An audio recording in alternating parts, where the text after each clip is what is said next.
ආයුබෝවන් පුංචි පරිත්තනේ. අදත් සුපුරුදු විදිහටම ටීවී දිදලා අපි පුංචි ඔබ යාළුන්දේට ඇවිල්ලා ඉන්නවා ගුරු සිත නොඩදාව වැඩසටහන අරගෙන. ඉතින් හැමදාමත් වගේ තාමත්ම ආදරණීය ගුරුවරයෙක් හෝ ගුරුවරියක් අපේ මේ වැඩසටහනට සම්බන්ධ කරවගෙන ඒගොල්ලොන්ගේ අත්දැකීම් පුංචි ඔබට බෙදා ගන්න සහාය තුළින් පුංචි ඔබේ ජීවිතේ හැඩගස්ව ගන්න රුකුලක් සපයන්න තමයි මේ ආකාරයෙන් අපි ගුරු සිත නොඩදාව වැඩසටහන පුංචි ඔබ වෙනුවෙන් ගෙන එන්නේ. ඉතින් අපිත් එක්ක මේ ගුරුවරුන්ව සම්බන්ධ කරවන්නට දැන් පුංචි ඔබටත් අවස්ථාව උදා වෙලා තියෙනවා. ඒ සඳහා පුංචි ඔබට අපිට ලියන්න පුළුවන් සහ අපිට කතා කරන්න බලුවන්. මතක් කරනම් අපේ ලිපිනය අංක 177න් 1B කොට්ටාව පාර හෝ කන්දර දකුණ ඒ වගේම අපේ දුරකථන අංක 2.114යි 346 646 ඒ වගේම 0.77යි 0.23යි 1565 ගෙන මේ දුරකථන අංක දෙක ඔස්සේ පුංචි ඔබට අවස්ථාව පවතිනවා ටීවී දිදුල අපිව සම්බන්ධ කරව ගන්න.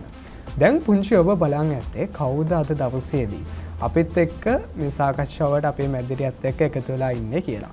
අද දවසේදී අපිත් එක්ක එකතු වෙන්නේ හංවැල්ල මායාදුන්න මහාවිදුහලේ ඉතිහාසයේ ගුරුවරයෙක් සහ උසස් පෙළ අංශ ප්‍රධානව කටයුතු කරන PB සඳමාලි ටීචර් ආයුබෝවන් කියලා ඉතාමත්ම ආදරෙන් යුක්ත පද දවසේදී පුංචි ඔබ වෙනුවෙන් ගුරු සිත නොරිදවා වැඩසටහනට පිළිගනු ලබනවා. ඉතින් අපි ටීචර්ත් එක්ක ගොඩක් දේවල් කතා කරන්න සූදානම් සහ ටීචර්ගේ අත්දැකීම් පුංචි ඔබත් එක්ක බෙදා ගන්න සූදානම්. අනිවාර්යයෙන්ම අද මේ වැඩසටහන රසවත් සහ පුංචි ඔබට යමක් ඉගෙන ගන්න පුළුවන් වැඩසටහනක් බවට පත් වේ. ඒ හින්දාම වැඩසටහන අවසන් වන තුරුම අපිත් එක්ක නැදී ඉන්න කියන ආරාධනයත් එක්ක මම ටීචර්ගෙන් දැනගන්න කැමතියි මුලින්ම ටීචර්ගේ ළමා කාලය ගැන අපි දකිනවා ගොඩක් වෙලාවට අපෙන් ඇහුවොත් අපේ ජීවිතයේ සුන්දරම කාලය මොකක්ද කියලා බහුතරයකගේ උත්තරේ වෙන්නේ ළමා කාලය කියන එක. එතකොට දැන්ට වඩා ටිකක් වෙනස් ඒ කාලේ ළමා කාලය කියලා අපි අහලා තිනවා. හැබැයි අපි අත්විඳලා නැහැ. මොන වගේ දේ ළමා කාලය කියන එක වචන වලට පෙන්නලා කියමු.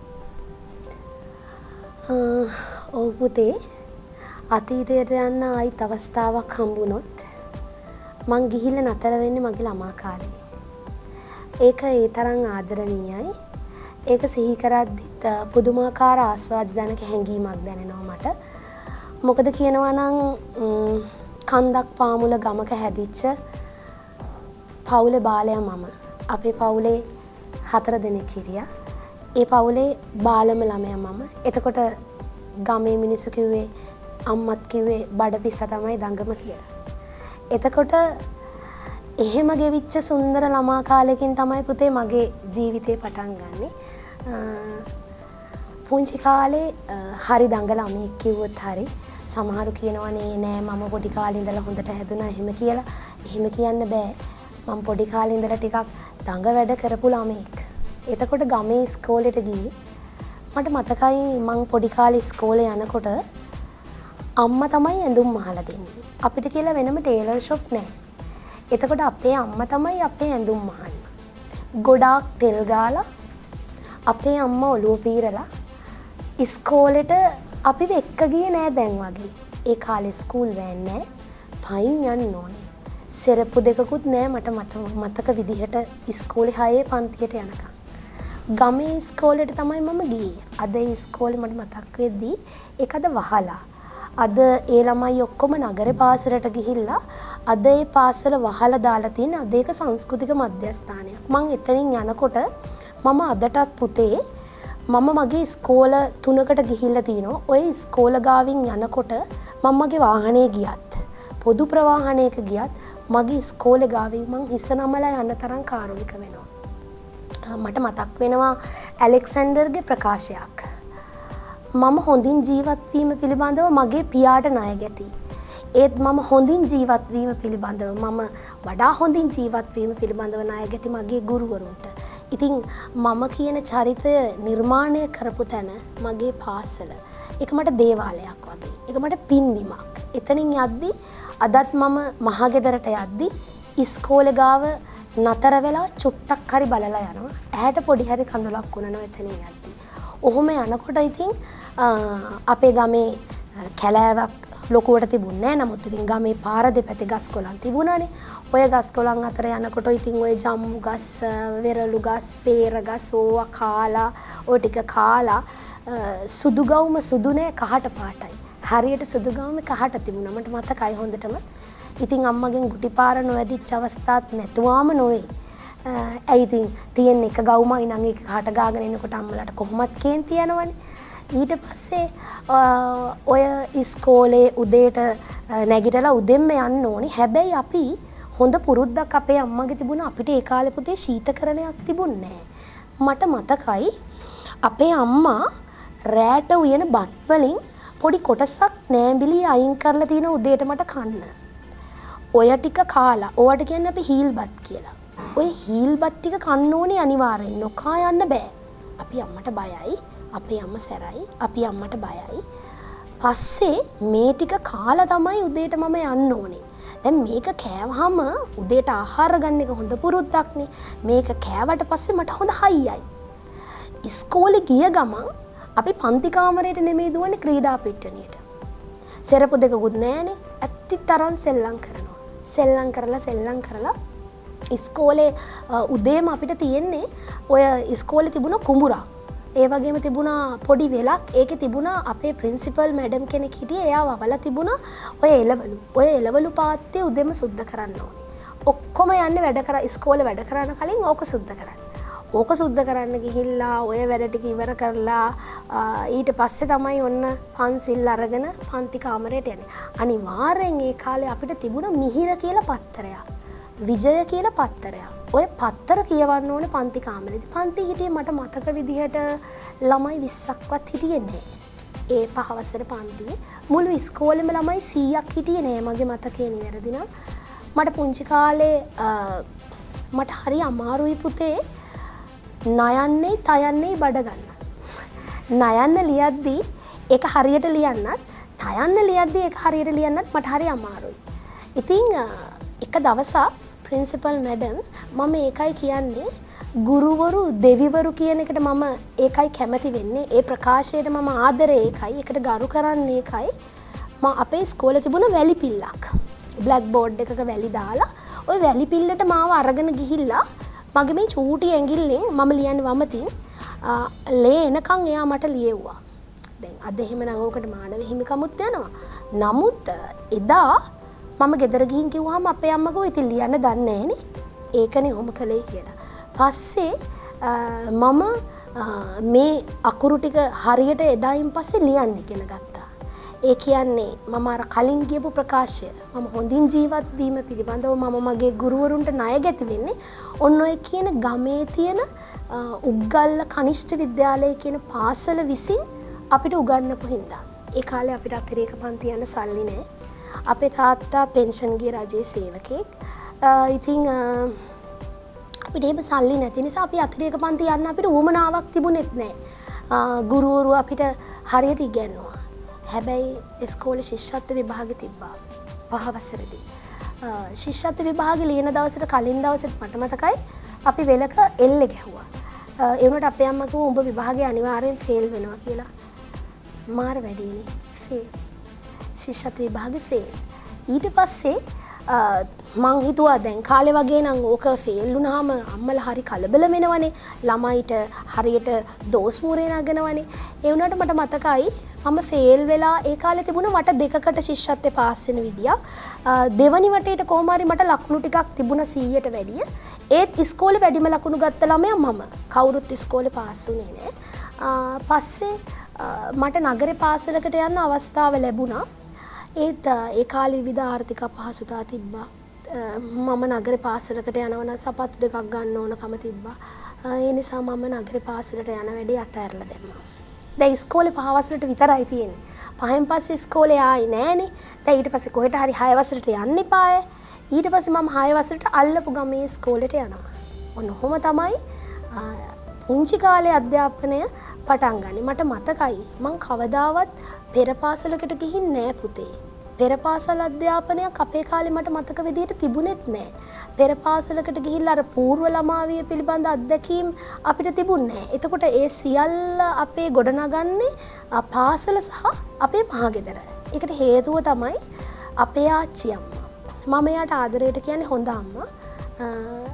එයා තමයි ඔය මගේ සමාජානුයෝජනය කියන කාරණාව ඇතුලේ මගේ ප්‍රාථමික සමාජානුයෝජනය කියන කාරණාව නිර්මාණය කරන්න. ඇය මට මතක් වෙනවා අර දිය බෙරළිය දළු. ඒ කවියේ ඉන්න අත්තම්ම තමයි මගේ අත්තම්ම. ඇත්තටම මට හිතෙන්නේ ඇය තමයි. මට මතකයි ඇය රෙද්දක් හැට්ටයක් ඇඳලා හරි පිළිවෙල කාන්තාවක්, හරි ලස්සන කාන්තාවක්. ඇය එනවා මොනවා හරි හම්බුනොත් අපි කියමුකෝ බිස්කට් එකක් කොහෙන් හරි දුන්නොත් ඕක අර චීත්තේ ඔතාගෙන ආච්චියම අරන් එනවා මට. මට හරි ආදරේ. ඉතින් පොඩි කාලේ අපේ අම්මා වෘත්තියක් කියලා කළේ නෑ. නමුත් අම්මා අපි ඔය ගෙවල් ළඟ කිරි කැපුවා මට මතකයි. ඇය මට මතකයි ඇය ඔය කිරි කපලා එනකන් මම ඔය පූර්ව ළමාවිය සංවර්ධනය වුණේ නැහැ කියන කතන්දරේදී ගමේ තිබුණ පුංචි මෙහෙණි ආරාමයක්. ඔය ආරාමේ තමයි අම්මා එනකන් මම ඉන්නේ පුතේ. ඒ කාලේ ඩේකයා නෑනේ. ඒ නිසා ඔය ආරාමෙ ඉන්නකොට මෙහෙණින් වහන්සේ මට හරියට ධර්ම කාරණා කියලා දෙනවා. ඊට පස්සේ මොකද කරන්නේ? ගෙදර ඇවිල්ලා ඔය ඔක්කොම මම රිපීට් කියනවා. මෙහෙණින් වහන්සේ ඔය දානි ගන්න විදිය, බණ දේශනා කරන විදිය, ඔය කතන්දරේ ඔක්කොම මම දැනගෙන තමයි ඊට පස්සේ ගෙදර එන්නේ. ඊට පස්සේ ඔය ටික දැනගෙන ඇවිල්ලා මම අම්මට ඔය ඔක්කොම ඉඳගෙන ලස්සනට එරමිනියා ගොතාගෙන ඔය ටික කියනවා. ඊට පස්සේ හොඳ අම්මා, මගේ ආච්චි අම්මා ඕක දිහා බලන් ඉන්නවා. බලන් ඉඳලා දවසක කිව්වා උඹේ ඔය මුකරි කමින් හොඳ ප්‍රයෝජනයක් ගනින් කියලා. මට මතක් වෙනවා අදටත් ඒක. අත්තම්මා කියන සාධකය මට දැනෙන්නේ පවුලක මාර වැදගත්. අත්තම්මා අපිව ගොඩනගන්න දඟලපු උත්සාහය, ඇය අපි වෙනුවෙන් නිදිමරපු රැයවල්, අම්මට වඩා අපි වෙනුවෙන් කරපු කැපකිරීම දැක්කම ඇත්තටම මට අත්තම්මාට අසීමිත ආදරයක් ඇති වෙනවා පුතේ. ඔබටත් එහෙම වෙන්නේ නැති. ඔබෙත් අත්තම්මා එහෙම චරිතයක් වෙන්නේ නැති. ඔහොම ඉන්නකොට පුතේ 5 වසරෙන් පස්සේ මම කලින් සඳහන් කරානේ නගරේ පාසලකට යන්න බැරි වුණා කියලා. අල්ලපු ගමේ පාසලට යනවා. පාසලට කිලෝමීටර 1.5ක් ඇවිදගෙන යන්න ඕනේ පයින්. රේල් පාරක් විතරයි තියෙන්නේ. දැන් අපි උදේ කෝච්චිය ගියාට පස්සේ 6යි කාලට යනවා. කෝච්චි පාර දිගේ තමයි ඇවිදගෙන යන්නේ ඉස්කෝලේ. මන් දකිනවා සීතල පින්නේ. සමහරලාට කෝච්චි පාර පේන්නෙත් නැහැ.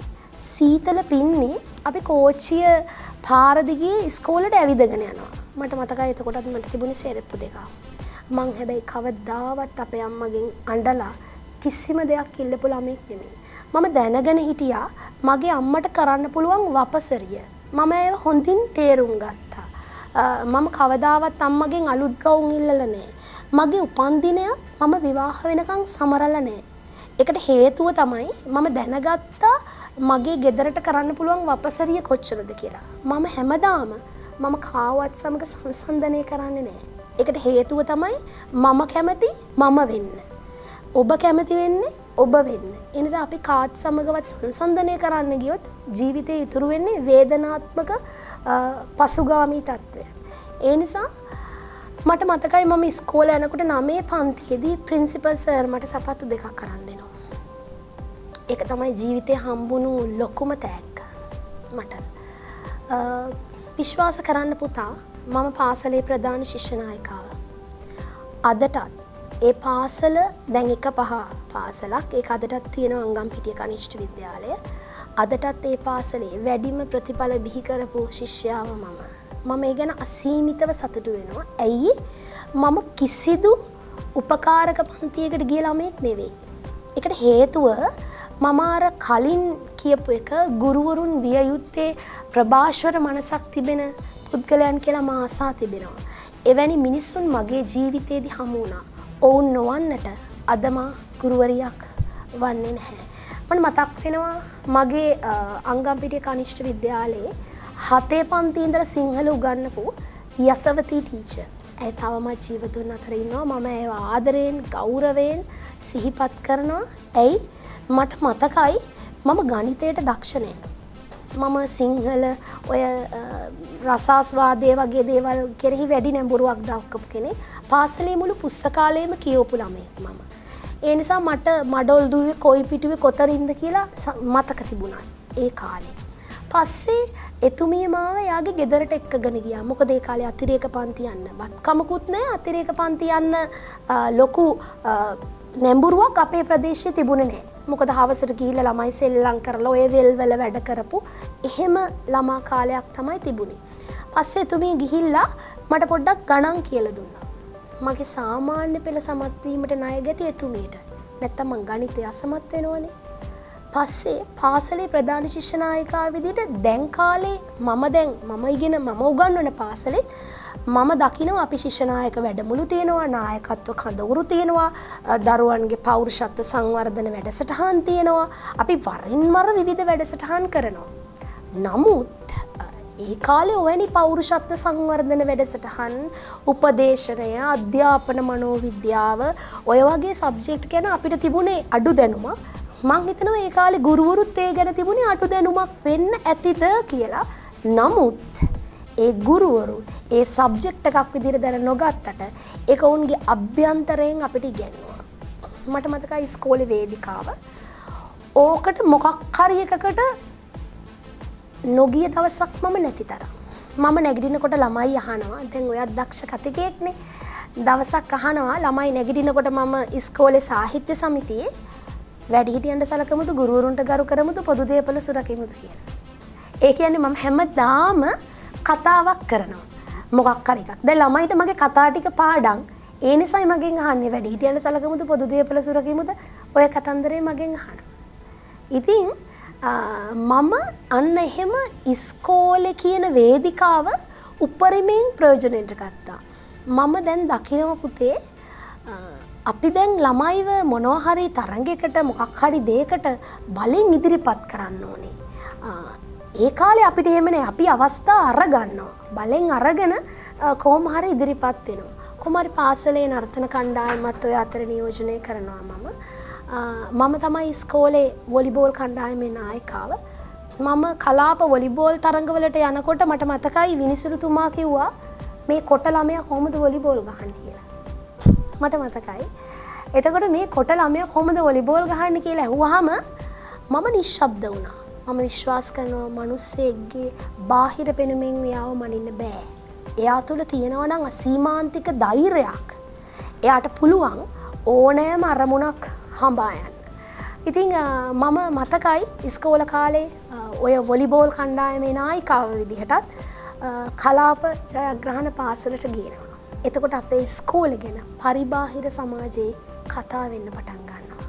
එහෙම පාසල පිළිබඳ අභිමානයක් නිර්මාණය කරගත්ත ශිෂ්‍යාවක් අද ගුරුවරියක් බවට පත් වෙලා ඉද්දි එහෙම ගොඩනැගුණු ළමා කාලේ තව ගොඩක් දේවල් කතා කරන්න තියෙනවා. හැබැයි ඊට මත්තෙන් අපි තාමත්ම කෙටි විරාමයකට ගිහින් නැවතත් හමු වෙනවා.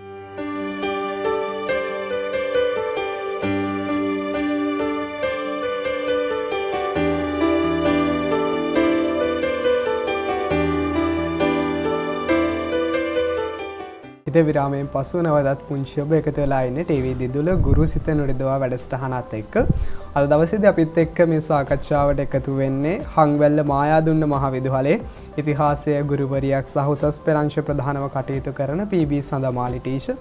අපි ටීචර් එක්ක ගොඩක් දේවල් ඉතාමත්ම රසවත් ආකාරයෙන් කොහොමද ළමා කාලේ ගත වුණේ කියන කාරණාව ගැන කතා කරා සහ එය අද ගුරුවරියක් විදිහට ළමයි වෙනුවෙන් සේවය කරනවා. එතකොට ටීචර් මේ විශේෂයෙන්ම අපි දකිනවා අපේ ජීවිතය තුළ එක එක හීන තියෙනවා සහ අනිවාර්යයෙන් මේ හීනවලට ළඟා වෙන්න අපේ දෙමව්පිය විශේෂයෙන්ම අපේ අම්මා අපිට අසීමිත විදිහට උදව් කරනවා. කොහොමද එහෙම අම්මගෙන් ලැබිච්ච උදව්ව මේ තැනට එන්න? අම්මා ජීවිතේ වඩාත්ම ආදරය කළ ස්ත්‍රිය දරුවෙක් ලැබෙනකන් අම්මා ගැන අපිට තියෙන මතකයේදී හරි සංවේදී පුතේ මම අම්මට. ඇයි අම්මා තුලින් තමයි අපි කියන චරිත නිර්මාණය කරන්න අම්මා පුදුමාකාර වෙහෙසක් ගත්තා. මම දැක්කා ඇය අවුවට වැස්සට හුරු ගැහණියක්. මගේ අම්මගේ මගුල් ෆොටෝවක් මම කිසි දිනක දැක නැහැ පුතේ. හැබැයි මම දැක්කා අම්මා දවසින් දවස වියපත් වෙනවා. අම්මා දවසින් දවස වියපත් උනේ මම දැක්කා ජීවන අරගලය ඇතුළේ කියලා. ඒ ජීවන අරගලය මට වඩා මගේ අම්මා අතිශය විඳවපු කාන්තාවක්. මම දැක්කා තාත්තටත් වඩා පවුලේ බර කරට ගත්ත අම්මා. ඒ නිසා මගේ අම්මා දැන් ජීවතුන් අතර නැහැ. ඇය මිය ගියේ මගේ ඔඩොක්කුවේ. මට ඒක බොහොම සංවේදී අවස්ථාවක්. කොහොමුණත් පුතේ ඔබ පවා ජීවිතේ වඩාත්ම ආදරය කරන ස්ත්‍රිය අම්මා. අම්මට ආදේශක නැහැ. ඔබ අම්මට ලං වෙන තරමට පුතේ ජීවිතේ ඔබට ජීවත් වෙන්න අරමුණු ගොඩ නැගෙනවා. අම්මා තරම් මේ ලෝකේ ඔබට ආදරය කරන කෙනෙක් කවදාවත් හම්බ වෙන එකක් නැහැ. අම්මා තරම් හොඳ ගැහණියක් මේ ලෝකේ ඔබට හම්බ වෙන එකක් නැහැ. මට හිතෙනවා සියලු මව්වරුන්ට උපහාර වෙන්න මට මගේ අම්මත් මතක් වෙන්න. මට මහගමසේකරට මම බොහොම පෙම් බඳිනවා යාගේ ප්‍රබුද්ධ කවි පන්තියට. මහගමසේකර අම්මා ගැන කියන එක මට දැනෙන්නේ පුතා ඒ ඇතුළේ ඉන්නේ මගේ අම්මා. ජීවිතේ කවදා හරි දවසක මට හිතුණොත් මම පොඩි කාලේ නිසඳස් ලියන්න ආසයි. මම නවකතාවක් ලිව්වා. පළ කරගන්න බැරි වුණා හැබැයි තාම තියෙනවා ගෙදර. මොකද ඒ කාලේ අපිව නවකතා වලින් ගන්නෙ නෑනේ පුතේ. අපි ජනප්‍රිය තරු නෙවෙයිනේ. හැබැයි මට වේදනාවක් දැනෙච්ච වෙලාවට මම ලිව්වා. මම කියෙව්වා. මම කවි ලිව්වා. ආදරය, ප්‍රේමය, විරහව, පසුබෑම මේ හැම තැනකදීම මම ලිව්වා. ඒ ලියන එක පුතේ ඔයා වුණත් ජීවිතේදී පුරුද්දක් කරගත්තොත් වේදනාත්මක දේවල් අපෙන් අතෑරෙනවා. එතකොට අපි ලිව්වහම ඒ වේදනාව මගේ ඇරෙනවා. වර්තමානයේ තියෙන මාධ්‍ය තුල තියෙන්නේ දෘශ්‍ය සංකල්පයෙන් සියල්ල ඔබ මුදා හරින එකනේ. නමුත් ඒ දැනෙන හැඟීම ලිව්වනම් ඊට වඩා වෙනස් විදිහේ අත්දැකීමක් ලැබෙයි. මට හිතෙනවා ඒක කියන්න ඔයා අම්මා ගැන මතක් කරපු නිසා ඔයාටත් ආදරණීය අම්මා කෙනෙක් ඇති. මටත් එහෙමයි. එහෙම හිටියා. පුතේ මේ නිසඳස ඇතුලේ ජීවත් වෙන්නේ ඔබේ අම්මා.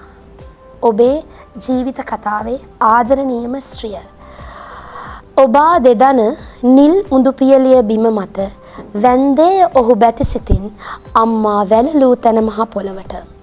පිපුලා තිබුණේ එතන සුදු පාටට නමක් නොමැති පුංචි මලක්. සිම්බේය ඔහු එමල හිස නමා. දසමසක් කුසෙහි තුල මා දරා සිටි මා ලොවට වැදූ අම්මා නුඹය. කෙලවරක් නොමැති දුක් විඳ මා හැදූ අම්මා නුඹය. මෙන්න මේකයි මගේ සිත් ගන්න පැදිපේලිය.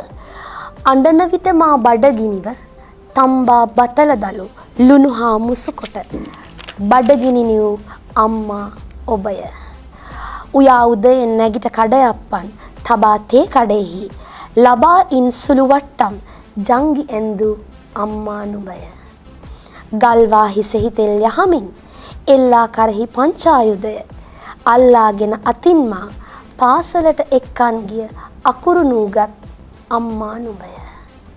නොදැත්තෙමි මම කල ඔබේ වත කැටපතක් බව මේ කල මා සිත පිළිඹු කරන ඇස් කුහර තුල ගිලී යට ගිය. මම මගේ අම්මගෙන් මේක දැක්ක පුතේ. නොදුටු වෙමි කිසි විටක සතුටක්. නොදුටු වෙමි කිසි විටක දුකකුත්. ඉවසා සැම සැප දුක් ලැබුවාද ඔබ සිතෙහි සාමයක්. ඉපයුමි කිතු යසස් වීය මන්දිර යාන වාහන එහෙත් කිසිවකිනුත් නොලදිමි සිත් සැනසුමක් වටහාගෙන සිටියාද ඔබ ඒ සත්‍ය නොලබාම ඒ කිසිත්. ඒ කියන්නේ පුතේ මට මතක් වෙනවා අම්මලා කිසා ගෝතමී අම්මා කෙනෙක්. පටාචාර අම්මා කෙනෙක්. ලෙහෙන් කුලේ තම පැටියා මුහුදට වැටුනහම වලිගයෙන් මුහුදේ වතුර අයින් කරන් හදපු ලේන් අම්මා කෙනෙක්. ඔබේ අම්මමවක් මගේ අම්මා. ඒ වචනේ පරිසමාප්ත අර්ථයෙන් මේ ලංකාවේ ඉන්න මේ ලෝකේ ඉන්න හැම අම්මා කෙනෙක්ම හොඳයි පුතේ.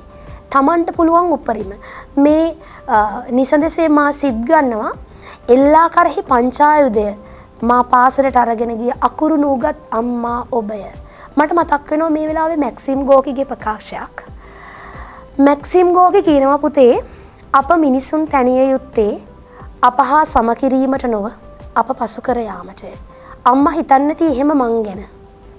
අම්මා හිතන්නේ නැති කවදා හරි දවසක අම්මා ඉගෙන ගත්තේ නැති අකුරු පාට අකුරු පාට ජීවිතය සරුවපිත්තල ලෝකය මට උරුම කර දෙන්න පුළුවන් වෙයි කියලා. ඒ නිසා දිවාරයන් ඔබලා වෙහෙසෙන්නේ නැති. ඔබේ අම්මත් එහෙම වෙන්නේ නැති පුතේ. ඒ නිසා දරුවෝ විදිහට අම්මා වෙනුවෙන් අපට කළ යුතු කාර්යභාරයක් තාමත් සමාජයේ ඉතුරු තියෙනවා. වැඩිහිටි නිවාස වැහෙන්න ඕනි පුතේ.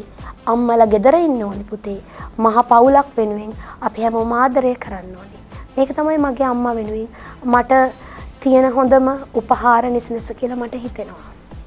ඉතින් ඒ වගේ ඇත්තරම අපේ ජීවිතවලට තාමත්ම වටින අදහස් ගොන්නක් අපේ ආකාරයෙන් විමසුවා සහ ඇතැම් වෙලාවට අපි බලන් ඉන්න පුංචි ප්‍රේක්ෂක ඔබත් මේ අදහස් තමන්ගේ ජීවිතයට උකහා ගන්න ඇති. මොකද විශේෂයෙන්ම අපි හැමදාම අපේ ගෙදර අම්මත් එක්ක කල් ගෙවට සමහර වෙලාවට පුංචි ඔබට අම්මගේ වටිනාකම දැනෙන්නේ නැති වෙන්න පුළුවන්.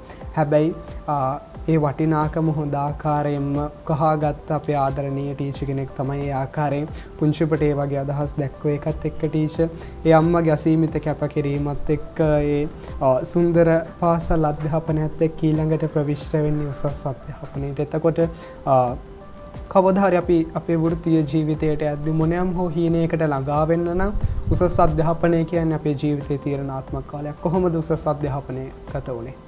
හොඳ ප්‍රශ්නයක් පුතා.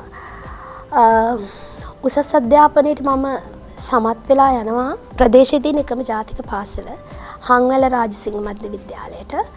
එතකොට ඒක ලංකාවේ මුලින්ම නිදහස් අධ්‍යාපනයෙන් පස්සේ CWW කරුණාකර මහතා මා ගෞරවයෙන් සිහිපත් කරනවා. නිදහස් අධ්‍යාපනය ඔබව ඔසවා තබන දුර සිතාගත නොහැකි. ඔබට උපයන්න පුළුවන් මුදල නිදහස් අධ්‍යාපනයෙන් කොතරම්ද කියා ඔබට සිතාගත නොහැකි. එනිසා කරුණාකර මහත්තයා ආරම්භ කරපු මුල්ම මධ්‍ය විද්‍යාල 50න් එකක් තමයි ලංකාවේ හංවැල්ල රාජසිංහ මධ්‍ය විද්‍යාලය. අදත් කීර්තිමත් පාසලක්. මම ඒකේ ශිෂ්‍යාවක්. අද මම එහි ආරාධිත දේශනවලට යනවා. එතකොට මට මගේ ඉස්කෝල කාලේ මට මතක් වෙනවා. මම ඇවිද ගිය හැටි මතක් වෙනවා. මට එක සිද්ධියක් පාසල් කාලේ සුන්දර සිද්ධියක් මතක් වෙනවා පුතේ. මම උසස් පෙළට නර්තනයේ විෂය හැදෑරුවා. ওই නර්තනයේ ප්‍රධාන ශාලාවට යන්න ඕනේ.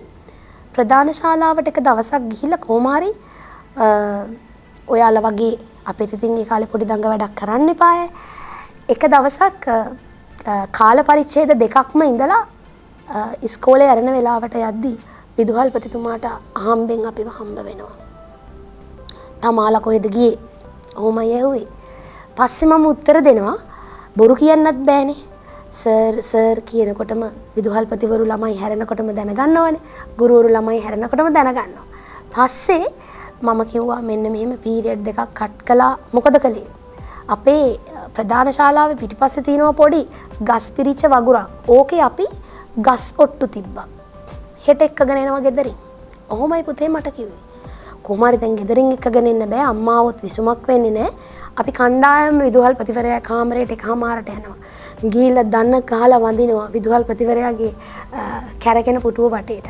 ඇඳලා කියනවා අනේ බුදු සර් බුදු වෙනවා. අපිව අනේ නිදහස් කරන්න කියලා. විදුහල්පතිවරු කියන්නේ මානුෂීය හදවත් තියෙන මිනිස්සු. මායක වෘත්තීය ජීවිතේත් අත්විඳලා තියෙනවා. පාසල් ජීවිතේත් අත්විඳලා තියෙනවා. කාරණාව එතනින් නිමා වෙනවා. තමාලා හෙට එනකොට අතපසු වෙච්ච කාල පරිච්ඡේද දෙක ලියලා ගෙනල්ලා මට පෙන්වන්න ඕනේ. අපි ඒක කළා. ඒක එතනින් ඉවර වෙනවා. ඕක තමයි පාසල් කාලේ කරපු ලොකු දඟ වැඩක්. කාල පරිච්ඡේදයක් කට් කරන එක පුතේ දඟ වැඩක්නේ.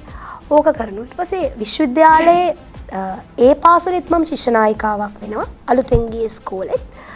ඒකේ ඔබ වගේ මාධ්‍ය සංසදය නියෝජනය කරනවා. ඒ ඉස්කෝලේ අතිරේක සමිති සමාගම් තියෙනවා. ඕවට සම්බන්ධ වෙනවා. නගරේ ළමයි එක්ක ගණදිනු කරනවා. අතිරේක පන්තියකට යන්න වෙනවා මට එතකොට උසස් පෙළට. පාසලේ මම හිතුවා මම ගියාම මම ඉතින් ගමේ ඉස්කෝලෙන් ගිය මිනිස්සයානේ. මට මුල් 10 දෙනා අතරටවත් යන්න බැරි වෙයි. මම හැමතිස්සෙම විශ්වාස කරනවා අසීමාන්තික ධෛර්යයක් තියෙන මිනිස්සු ජීවිතේ හීන පස්සේ හඹාගෙන ගියොත් ඒ හීන හැබෑ කරගන්න එක පුතේ අමාරුම නෑ. අසීමාන්තික ධෛර්යයක් තියෙන්න ඕනේ. මම විශ්වාස කරනවා පළවෙනි වාරෙම පළවෙනියා වෙන්න ඕන කියලා. මම මගේ දුවට මගේ එක වසරේ ඉඳලා ප්‍රගති වාර්තා ටික පෙන්නනවා. ඒ හැම එකේම මම පළවෙනියා වෙනවා. එතකොට තමයි ඉස්කෝලේ ළමයි අපි කවුද කියලා හොයන්න පටන් ගන්න. කොමාරි හොඳින් ඉගෙනගෙන උසස් පෙළට ඒ තුනක් අරගෙන ශ්‍රී ජයවර්ධනපුර විශ්වවිද්‍යාලයට මම යනවා. මගේ පරපුරක කිසිවෙක් විශ්වවිද්‍යාලෙ ගිහින් නැහැ. ඒක තමයි ඇත්ත කාරණාව. නමුත් මම අපේ පරපුර වෙනුවෙන්ම උසස් අධ්‍යාපනයට යන එකම ළමයා බවට පත් වෙනවා. විශ්වවිද්‍යාල අධ්‍යාපනය හදාරන විශ්වවිද්‍යාලෙදිත් පුතේ ඒක ජීවිතේ හරිම සුන්දර අත්දැකීමක්. ලංකාවේ දරුවෙකුට නිදහස් අධ්‍යාපනයෙන් යන්න තියෙන ඉහළම තැන තමයි විශ්වවිද්‍යාලය. ඒක සරසවි සිහිනයක් නෙමෙයි. ඒක ඔබ සැබෑ කරගත යුතු සිහිනයක්. සෑම පාසල් සිසුවෙකුටම තියෙන්න ඕනේ මම දවසක මෙන්න මේ හීනෙට යනවා. මෙන්න මේ අරමුණ ජය ගන්නවා. මෙන්න මේ වාහනය ගන්නවා. මෙන්න මේ ගේ හදනවා. ලොකු හීන ඔබව හැමතිස්සෙම ජීවත් කරනවා. හැබැයි ඒ වෙනුවෙන් ඔබ නිදි මරණ රැයවල් තමයි ඔබ ඒ හීනෙට අරගෙන යන්නේ. විශ්වවිද්‍යාලය යනවා කියන්නේ පුතේ හරි අමාරු වැඩක්. හුඟක් පාඩම් කරන්න ඕනේ වැඩක්. ලංකාවේ දක්ෂතම ළමයෙකුට තමයි එහෙම යන්න පුළුවන්. අපි එහෙම කළා නම් මෙතන ඉන්න අපි බලන් ඉන්න දරුවන්ටත් මේ පුතාටත් අපි කියනවා අසීමාන්තික වෙහෙසකින් එතෙන්ට යන්න පුළුවන් කියලා. පස්සේ විශ්වවිද්‍යාලයේදී මම විශ්වවිද්‍යාලේ බොහොම සුළු පිරිසකට තමයි පුතේ පළමු පන්ති සාමාර්ථ උපාධියක් ලැබෙන්නේ. මම පළමු පන්ති සාමාර්ථ උපාධියක් ලැබෙනවා. ඒ කියන්නේ පුතේ ෆස්ට් ක්ලාස් ඩිග්‍රී එකක්. විශ්වවිද්‍යාලයේ මගේ බැජ් එකේ එතකොට හොඳම ශිෂ්‍යයෝ 3 දෙනා අතරට මම තේරෙනවා. එතකොට මට මතක් වෙනවා අපිව ගොඩනැගුවා අදටත් මම ගරු කරනවා මගේ විශ්වවිද්‍යාලයේ මහාචාර්ය මයුර සමරකෝන් ගුරුතුමා අපි තුල තියෙන දක්ෂතා එළියට ඇදලා අරගෙන එතුමත් එක්ක ඔය ශ්‍රේෂ්ඨ චාරිකා ගිහිලා විශ්වවිද්‍යාලය තුල සෑහෙන්න බාහිර වැඩ කළා. මම කියන්නේ චරිතයක් වෙන්න ඕනේ නම් ජීවිතේ කවදා හරි දවසක ඔබට කැපී පෙනෙන්න ඕනේ නම් ඔබ ඉබේ කැපී පෙනෙන්න යන්න එපා.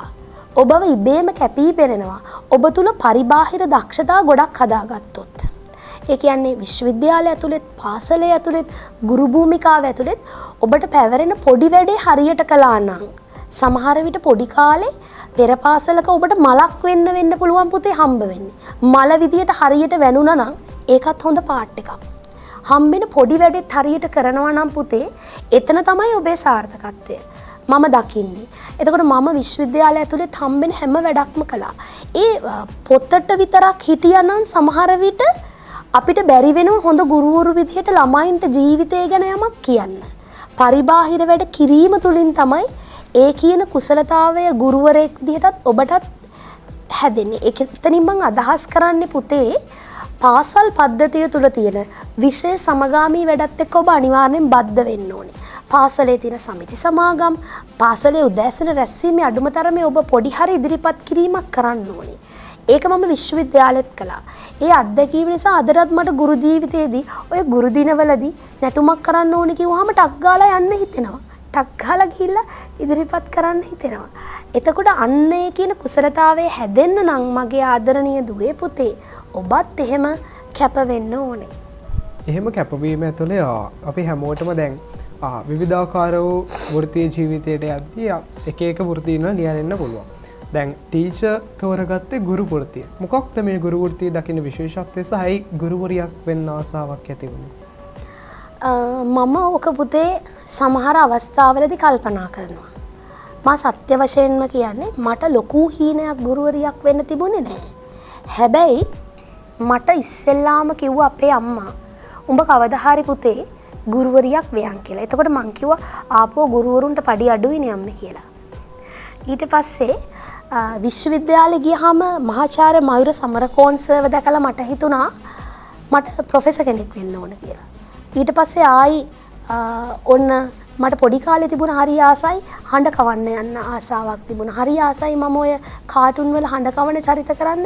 මං අදටත් ගෙදර ඉන්න ගමන් ඔය පොඩි පොඩි ඒව වලට හඬ කවලා පෙන්නනවා. ඊට පස්සේ දැන් මේක අතරතුරේදී මට හිතෙනවා ගුරුවරියක් වීම අහම්බයක් පුතේ.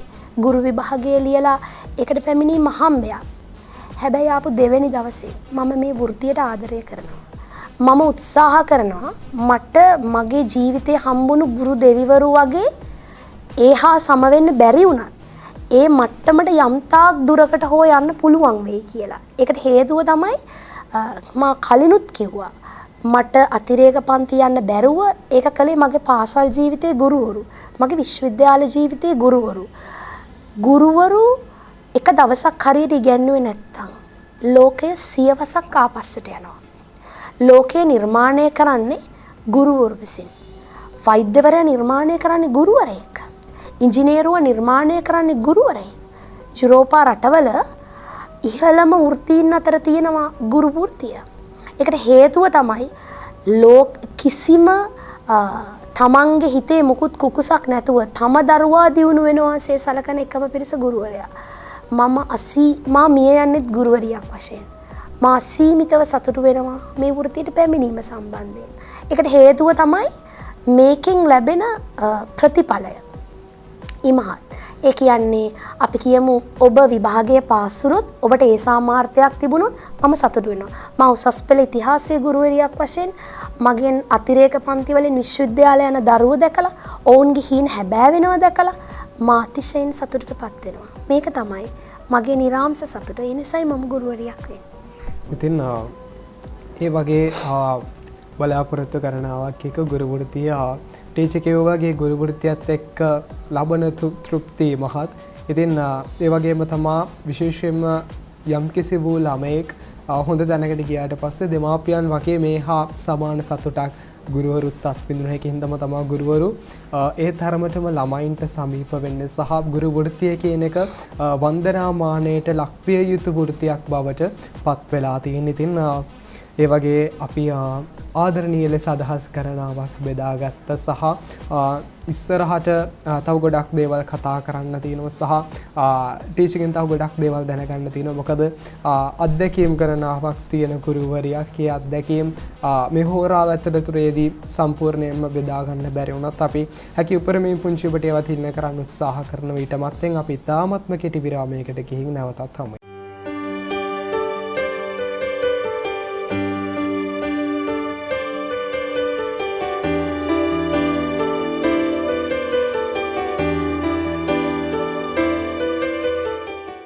විරාමයෙන් පසු නැවතත් පුංචි ඔබ එකතු වෙලා ඉන්නේ ගුරු සිත නොරිදවා වැඩසටහනත් එක්ක. අද දවසේදී අපිත් එක්ක මේ සාකච්ඡාවට මැදිරියට අපිත් එක්ක එකතු වෙලා ඉන්නවා හංගවැල්ල මායාදුන්න මහවිදුහලේ ඉතිහාසයේ ගුරුවරියක් සහ උසස් පෙළ අංශ ප්‍රධානව කටයුතු කරන පී.බී. සඳමාලි ටීචර්. ඉතින් ගුරුවරියකගේ හාඩිහි ඉතාමත්ම ආදරණීය චරිතයක්. අපි මේ වෙනකොට ඉතාමත්ම වටින රසවත් සහ හරවත් දේවල් ගණනාවක් කතා කරා.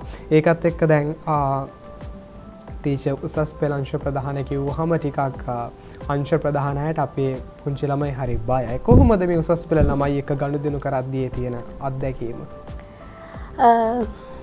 ඔයා කියපු ප්‍රකාශයට මම එකඟ වෙනවා. උසස් පෙළ අංශ ප්‍රධාන විදිහට පාසලේ වැඩ කරනවා. පාසලේ මම 10-11 උගන්වනවා පුතේ. පාසලේදී ළමයි එක්ක ගනුදෙනු කරන විදිහේදී පොඩි වෙනස්කමක් තියෙනවා මගේ. සමහර අවස්ථාවලදී මා තරවටු නොකරන අවස්ථා නැත්තේම නොවේ. නමුත් උසස් පෙළ වගේ ළමයි එක්ක ඔවුන්ගේ ජීවිතේදී සමහර විට අම්මා චරිතය රඟපාන්න වෙනවා. සමහර විට යෙහෙළියගේ චරිතය රඟපාන්න වෙනවා. සමහර විදිහට සමහර ළමයි කියන කතන්දරත් එක්ක දැනෙනවා පුතේ ජීවිතේ ළමයින්ට කොයිතරම් ආදරය ඕනද? අම්මගේ රැකවරණය කොයිතරම් ඕනද? සමහර ළමයි ජීවිතයේ අතිශය පෞද්ගලික දේවල් කියන්නේ මට. අම්මටත් වඩා ළමයි අපිට ආදරය කරන්න හේතුව තමයි එක කරන දේ හරියට කරන්න ඕනේ. පාසලේ උගන්වනවා නම් ළමයාට උසස් ප්‍රතිඵලයක් ලබා දෙන්නම උගන්වන්න ඕනේ.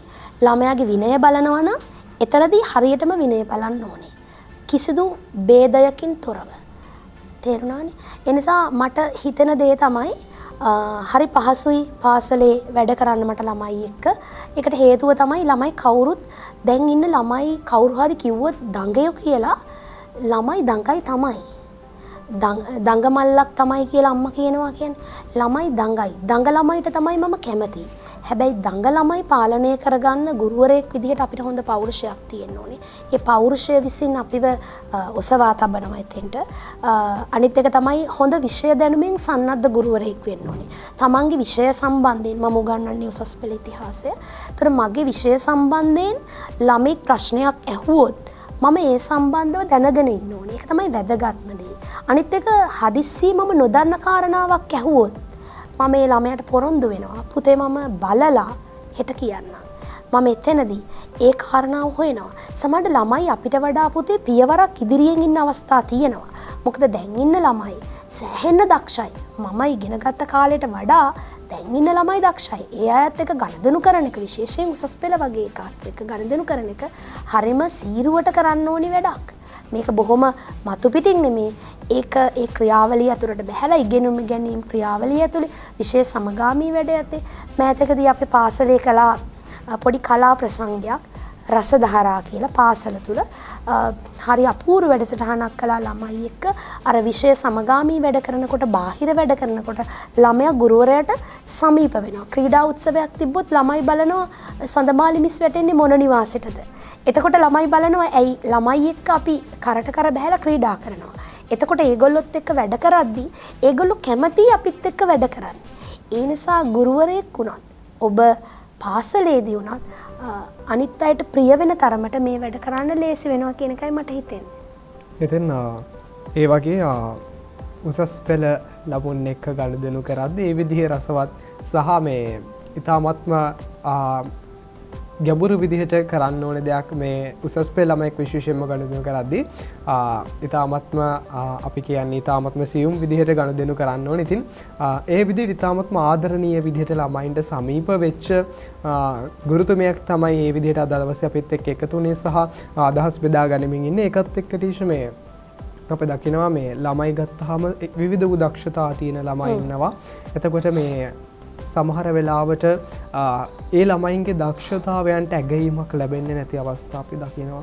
එතකොට ගුරුවරියක් විදිහට ළමයින්ගේ දක්ෂතා තියෙද්දී ඇගීමට ලක් කිරීම කොච්චර වැදගත්ද සහ ගුරුවරියක් විදිහට ඒ වගේ දෙයකට මොන වගේ දායකත්වයක්ද ලබා දීලා තියෙන්නේ? හොඳ ප්‍රශ්නයක් පුතා. පූසෙක් කැමති එයාගේ ඔළුව අත ගන්නවට. එයාගේ ඇගීම ඒක. එයා හරි කැමති. එතකොට එයා පුරුපුරු ගාලා අපි වටේ දැවටෙනවා. ඔයා දක්ෂ නිවේදකයෙක් කියලා කියද්දි ඔයා කැමති වෙනවා. මම හොඳ ගුරුවරියක් කියලා ඔයා කියද්දි මම කැමති වෙනවා. මේ ලෝකේ හැම මිනිස්සෙක්ම කැමති තමන්ව අගයනවට. මා ඔබ සඳහන් කරපු එකට ඌණ පූරකයක් එකතු කරන්න කැමතියි පුතා. මා මෑත කාලීනව සිදු කළා පොඩි වැඩසටහනක්. ජීවිතේ මට හම්බුණා ගුරු වෘත්තියේදී සම්මාන 200ක් හම්බ වෙලා ඇති ළමයි දීපුවයි විවිධ අධ්‍යාපන සංවර්ධන දර්ශක පාසල සහ කලාපය විසින් අත්පත් කර ගැනීමේදී විශේෂයෙන් මට 2003 අවුරුද්දේ විජේතිලක ප්‍රින්සිපල් සර් කලාංශයේ හොඳම ශිෂ්‍යාවට පොඩි ලී කෑල්ලක්. දැන් අවුරුදු 20කට වැඩි තාම මගේ ළඟ පරිස්සමට තියෙනවා. ඒක තමයි ජීවිතේ මට හම්බුණු මුල්ම ඇගීම. මේක මම ආදරයෙන් පරිස්සම් කරගෙන තියාගෙන ඉන්නවා. ඒකට හේතුව ඒක තමයි මට පාසල් ජීවිතේ හමුණු එකම සම්මානය. එනිසා මම කල්පනා කළා සහතික ඔබට කොයි වෙලෙත් ලැබෙන්න පුළුවන් පාසලේ විවිධ අවස්ථාවලදී. ඊට පස්සේ මට හම්බ වෙනවා ළමයි ජීවිතේ කිසි දිනක ඇගීමට ලක් නොවිච්ච සමහර විට ගෙදරින් පවා ඇගීමට ලක් නොවිච්ච නිසා මම සංවිධානය කළ වැඩසටහනක් අභිමන්දාරා කියලා මම ඒකට දැම්මා තේමා පාඩයක් පුතා. මම සහස කරවි සිටියෙමි ඔබ සහස්පත වී පිපෙනතුරු. මෙහෙම තේමා පාඩයක් දාලා මම ළමයින්ගේ දක්ෂතා ටික ඔක්කොම ඇගීමට ලක් කළා. යම් කිසි උත්සවයක් සංවිධානය කරලා ඒකෙදි පුංචි තරඟ විභාගයක් තියලා ඔවුන්ගේ දක්ෂතමයන් 10 දෙනෙක් තෝරලා එක පන්තියක টොප් 10 කෙනෙක් තෝරලා 75ට වැඩි ලකුණු ගත්ත අයට වෙනමත් අතිවිශිෂ්ටයන් සඳහා වෙනමත් මෑතකදී තිබුණ සම්මාන ප්‍රදාන උත්සවයක්. එතරදී ඇඬු කඳුලින් මව්වරු සහ දරුවන් මාට කියා සිටියේ මිස් මේ ජීවිතේ හම්බෙන පළවෙනි සම්මානෙ මට. කිසි දවසක උපකාර පන්ති ශේෂ්ත්‍රයක මෙවැනි සම්මාන උත්සවයක් දැකලා නැහැ. ඒක සංවිධානය කරේ ඉස්සෙල්ලාම මම. එහෙම තමයි ළමයි කිව්වේ. මට මතකයි එතෙන්දී එක අම්මා කෙනෙක් අඬලා කියනවා ටීචර් මම ජීවිතේට ස්ටේජ් එකක නැගලා නැහැ. ඒ අම්මා කියනවා මම අම්මත් එක්ක එන්න කිව්වා සම්මානෙ ගන්න. ස්ටේජ් එකට නැගලා මගේ කකුල් දෙක අල්ලලා වඳින ගත්තාම මං කිව්වා ඔබතුමිය මට වැඩි වැඩිමල් වඳින්න එපා කියලා. නෑ ටීචර්ට ණය නෑ. ජීවිතේ පළවෙනි වතාවට 500,000ක් මිනිස්සු ඉන්න තැනක ස්ටේජ් එකක නැග්ගේ. මං එතනින් තේරුම් ගත්තා මිනිස්සු කොයිතරම් කැමතිද තමන්ව ඇගේනවට. ඒ නිසා පාසල තුලත් ඔබව නිරන්තරයෙන් ඇගීමට ලක් වෙනවා. පන්ති කාමරය ඇතුළෙත් ඔබව ඇගීමට ලක් වෙනවා. ඒක මම පුතේ සංවිධානය කරපු වෙනම වැඩසටහනක් දරුවන්ව ඇගීමට ලක් කරපු. ඉතින් ඒ වගේ ඉතාමත්ම ළමයින්ගේ පැත්තෙන් හිතලා සහ විශේෂයෙන්ම ඔවුන් දිරිමත් කරන්න සමහර වෙලාවට ඔබේ දක්ෂතාවයක් පිළිබඳව තවත් කෙනෙක් ඒ පිළිබඳව ප්‍රශංසා කරද්දී ඔබට අදහසක් ඇති වෙන මම මේක තව දියුණු කරගෙන තව ඉහළ තැනකට යනවා කියන එක. ඒ අදහස ඔබට ජනිත වෙන්නේ තව කෙනෙක් ඔබට දක්වන අදහසත් එක්ක. ඉතින් ඒ වගේ කාරණා ගණනාවක් එක්ක විශේෂයෙන්ම මේක මං හිතනවා ටීචර්ගෙන් අහන්න ඕනේ ප්‍රශ්නයක්. අපි තාක්ෂණය ගැන කතා කරද්දී ගොඩක් වෙලාවට වැඩිහිටියෝ දකිනවා මේක ප්‍රතික්ෂේපිත දෙයක් විදිහට. කොහොමද ළමයි තාක්ෂණය එක්ක ගනුදෙනු කරන්න ඕනේ සහ වැඩිහිටියන්ගේ සහ දෙමාපියන්ගේ අවධානය මොන විදිහටද ඒ සඳහා යොමු වෙන්න ඕනේ? ඔව්. ජීවිතේ බද්ධ වෙච්ච කොටසක්නේ තාක්ෂණය. මේ සුහුරු දුරකථනත් එක්කනේ අපි තාක්ෂණයත් එක්ක බද්ධ වෙන්නේ. ස්මාර්ට් ෆෝන් යුගයට කලින් යුගයේ නියෝජනය කරපු 19 වන සියවසේ අගභාගයේ පුරුක් 20 වන සියවසේ මුල් භාගයේ පුරුක් තමයි අපි. එතකොට පුතේ මේ තාක්ෂණයත් එක්ක අපිට තිබුණේ මුලින්ම ඒරියල් ෆෝන් එකක්. විශ්වවිද්‍යාලේ යනකොට මට මතකයි මම ඒරියල් ෆෝන් එකක් තමයි අරගෙන යන්නේ. පස්සේ තමයි ඕක ස්ටෙප් බයි ස්ටෙප් ඩිවෙලොප් වෙලා අද වෙනකොට මේක ස්මාර්ට් ෆෝන් එකක් ජීවිතයත් එක්ක අත්‍යන්තයෙන් බැඳෙන්නේ. ස්මාර්ට් ෆෝන් එක ළමයින්ගේ ජීවිතයත් එක්ක බද්ධ වෙන්නේ පාසල් අධ්‍යාපනයත් එක්ක බද්ධ වෙන්නේ COVID-19 වලින් පස්සේ. මාර්ගගත අධ්‍යාපනයට දරුවෝ යොමු වෙනවා. එතනින් පස්සේ තමයි ළමයි ජංගම දුරකථනයත් එක්ක බැඳෙන්නේ. ලංකාවේ ජංගම දුරකථන ජනගහනයට වඩා වැඩියෙන් තියෙනවා. අන්න එතනයි අපිට පොඩි ප්‍රශ්නයක් තියෙන්නේ. නමුත් මම කියන අදහස තමයි තාක්ෂණයෙන් තොරව අපිට ජීවත් වෙන්න බෑ. මම උගන්වන ඉතිහාසය තාක්ෂණයෙන් තොරව ඉගෙන ගන්න බෑ. තාක්ෂණය ජීවිතයත් එක්ක බද්ධ වෙන්න ඕනේ. අපි මේ වැඩසටහන කරනවා මේක මුළු ලංකාවටම දකින්න පුළුවන් තාක්ෂණය නිසා. අද අපිට කියද්දී මුළු ලෝකයම එකවර අපේ ජංගම දුරකථනයට ගන්න පුළුවන්. එතකොට මේ සුහුරු දුරකථනයත් එක්ක ළමයි බද්ධ වෙලා තියෙනවා. එකම අවුල තියෙන්නේ තාක්ෂණයෙන් මෙන්න මේ හැඟීම ගන්න බෑ. සේපාලිකා මලක සුවඳ. එතකොට දියැලක් වැටෙනකොට ඒ දියැල්ල ගාවින් ගඟ ගලන ඒ සද්ද ඒ විදිහටම ඒ දැනෙන සීතල සුළඟ එන්නේ කියන ආත්මීය හැඟීම් ටික ඒ පරිසරාත්මක හැඟීම් ටික තාක්ෂණයෙන් ගන්න බෑ. ඒ අර අනිත් හැමදේම තාක්ෂණයෙන් ගන්න පුළුවන්. දුර ඉන්න කෙනෙක් එක්ක කතා කරන්න ඔබට මොන්න තරම් පුතේ ඔබ ඊලර්නින් වලට යොමු වෙන්න ඕනේ නේ. එතකොට ඔබට නවකතාවක් කියවන්න උමනා නම් ඔබට ජංගම දුරකථනය හරහා නවකතාව කියවන්න පුළුවන්. ලංකාවේ තාක්ෂණයේදී මම දකින දේ තමයි මාධ්‍ය සාක්ෂරතාව මදිකම. ඒකට හේතුව තමයි මාධ්‍ය සාක්ෂරතාව කියන්නේ පුතේ අපි මොකක් හරි TikTok ගිණුමක දෙයක් බලන එකවත් Facebook එකේ වීඩියෝ එකක් බලන එකවත් Instagram හරහා වැඩ කරන එකවත්ම නෙවෙයි තාක්ෂණය කියලා කියන්නේ. තාක්ෂණය කියලා කියන්නේ ඒවෙන් වැඩ ගන්න එක. අපි පුරුදු වෙලා තියෙන්නේ ගොසිප් ටික බලලා නිදා ගන්න එක. හැබැයි තාක්ෂණයත් එක්ක බද්ධ වෙලා වැඩ කළොත් ජීවිතේ ජය ගන්න එක මාර ලේසියි. නේ? ජීවිතේ වැඩ පහසු කරන මේවල මක් නිසා මා ඔබට ජංගම දුරකථනය අහිත කරයි කියාම කියන්නේ නෑ. ඒකත් එක්ක ජීවිතේ බද්ධ වෙන්න ඕනේ. එකෙන් ගන්න පුළුවන් වැඩ ටික ඔයා ගන්න දැනගන්න ඕනේ.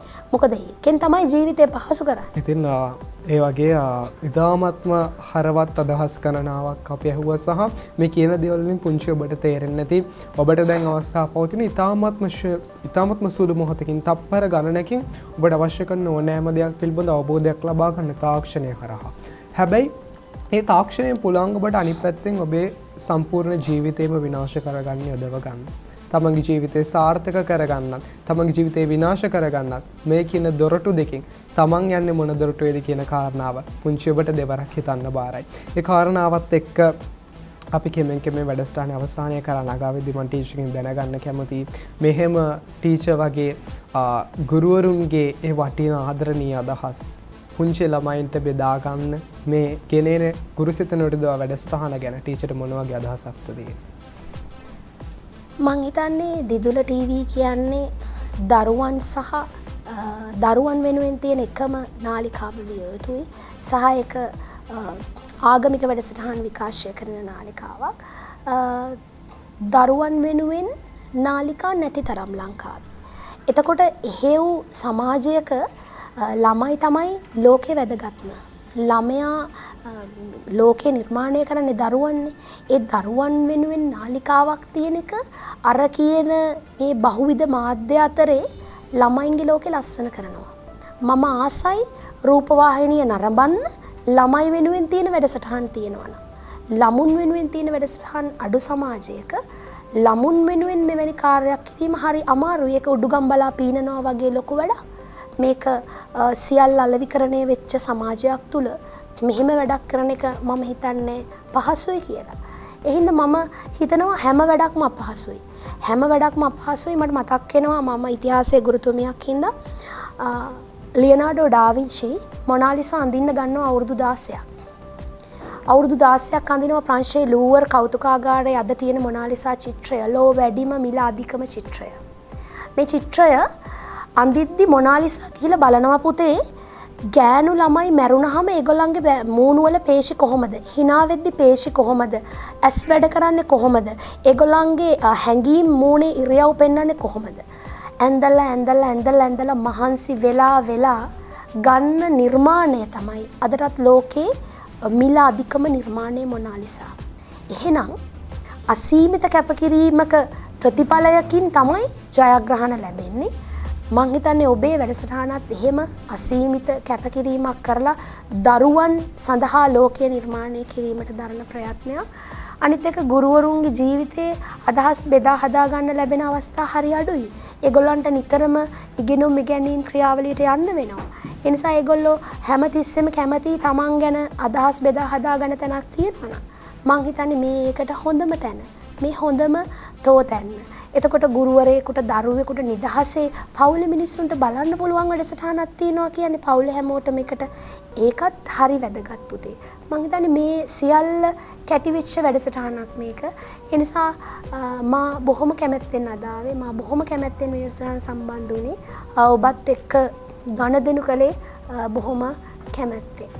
ඉතින් මේ අදහස් වලට බෙහෙවින්ම ස්තුතිවන්ත වෙනවා සහ අද දවසේ අපේ ආදරණීය පුංචි යාළුවෝ වෙනුවෙන් අපේ අනාගතය බාර ගන්නින්න අපේ ආදරණීය ළමා පරපුර වෙනුවෙන් අදහස් දක්වන්න අද දවසේ අපේ මැදිරියට එකතු වෙමින් පිළිබඳව ටීචර් බෙහෙවින්ම ස්තුතිවන්ත වෙනවා සහ ආයුබෝවන් කියලා වැඩසටහනෙන් සමු දෙනවා. ඉතින් ඉතාමත්ම රසවත් විදිහට අපි සාකච්ඡාවත් එක්ක පුංචි ඔබට ආදරණීය අදහස් බෙදාගත්ත සහ ඒ වගේම ඉතාමත්ම රසවත් විදිහට ඔබට ජීවිතයට යමක් එකතු කරන්නට අපි මේ ආකාරයෙන් අද දවසේදීත් කටයුතු කරා. මම හිතනවා අපි උත්සාහය සාර්ථක වෙන්නේ නැති පුංචි ඔබ යමක් ජීවිතයට එකතු කරගන්න නැති මේ හෝරාව අතරතුරේදී ඉතින් වැඩසටහන අවසන් කරන්න මත්තෙන් පුංචි ඔබට සුපුරුදු මතක් කිරීම කරන්න.